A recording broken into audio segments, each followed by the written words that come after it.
তোমার তপস্যার কারণে ধরাধামে দেব দেবীর পূজা বন্ধ হয়ে গেছে। ধরাধামে দেব দেবীর পূজা বন্ধ হলে পৃথিবী লয় হয়ে যাবে মা। তুমি তপস্যা ভঙ্গ করো।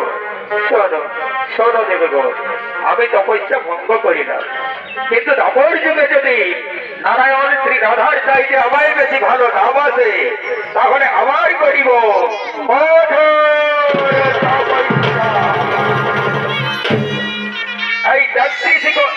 এই দেবগণকে সাক্ষী রেখে আমি শপথ করে বলছি, দাপর যুগে রাধার চাইতে তোমায় বেশি ভালোবাসবো। কারণ দাপর যুগে তুমি হবে আমার হাতের মোহন বাঁশি, আমার হাতে থাকবে দিবানিশি। তবে এই বাঁশি আর গান যার যেমন গান তেমনি সে শুনবে। মা যশোদা শুনবে বাঁশি, ননী দে মা ননী দে। বিটানন্দ শুনবে বাঁশি, ওষ্ঠে ঢেলো চড়াই আমি। রাখালেরা শুনবে বাঁশি, ওষ্ঠে আমি যাই রে। শ্রী রাধিকা শুনবে বাঁশি, ঘাটে এসো রাই গো। ঠিক আছে দেবগণ, তবে তাই হবে, তবে তাই হবে।